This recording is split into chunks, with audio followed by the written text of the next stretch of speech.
সপ্তাহের শুরুতেই আগুন আতঙ্ক বড়বাজারে নাখোদা মসজিদ সংলগ্ন পিচবোর্ড গুদামে ভয়াবহ অগ্নিকাণ্ড। গুদামে দাহ্য পদার্থ মজুদ থাকায় দ্রুত ছড়িয়ে পড়ে আগুন। ঘটনার আকস্মিকতায় ব্যাপক চাঞ্চল্য এলাকা জুড়ে।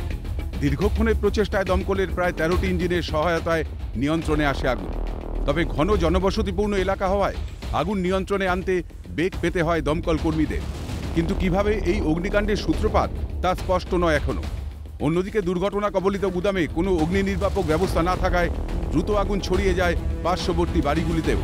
পরিস্থিতি খতিয়ে দেখতে ঘটনাস্থলে পৌঁছন দমকল মন্ত্রী সুজিত বসু, মেয়র ফিরহাদ হাকিম।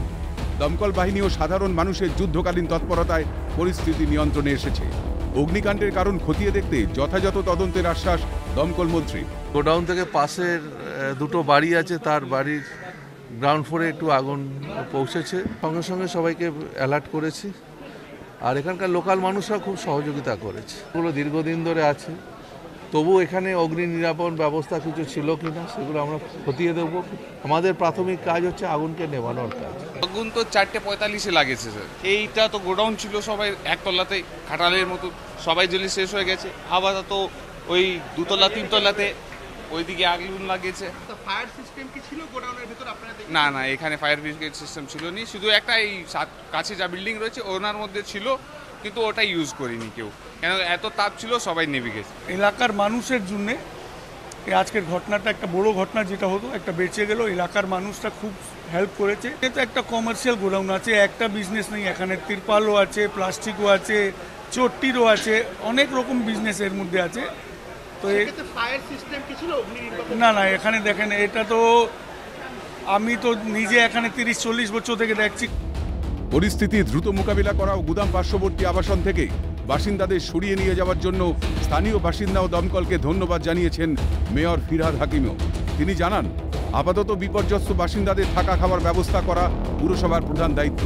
পাশাপাশি দুর্ঘটনার তদন্ত জারি থাকবে বলেও জানান তিনি। আমি ধন্যবাদ জানাই আমাদের কাউন্সিলর মহেশ শর্মা এবং পাড়ার সবাই আমরা যারা রয়েছে, তারা প্রথমে উদ্যোগ নিয়ে দৌড়ে এসছে, তারপরে দমকল এসছে। পাশাপাশি যে বাড়িগুলোর মধ্যে আগুনটা ছড়িয়ে গেছিলো, যেহেতু লীলাটা অনেক বড় ছিল, ধ্বংসের লীলাটা অনেক বড় ছিল, সেই ধ্বংসের লীলা বড়দের তাদের সরিয়ে নিয়ে যাওয়া হয়েছে। আমরা প্রধানত এখন মানুষগুলোকে রাখা, এখানে ফরেন্সিক হয়ে যাওয়ার পরে কর্পোরেশনের তরফ থেকে জায়গাটাকে পরিষ্কার করা এবং তারপরে রিহ্যাবিলিটেশন করা, এই কাজটা আমরা করব।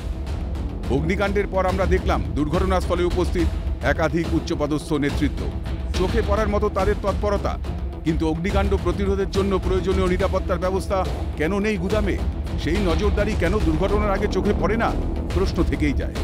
ভোটের মরশুমে বড়বাজারে গুদামে আগুনের ঘটনায় আবারও তাই প্রশ্নের মুখে সরকারের প্রশাসনিক দক্ষতা, তা বলাই বাহুল্য।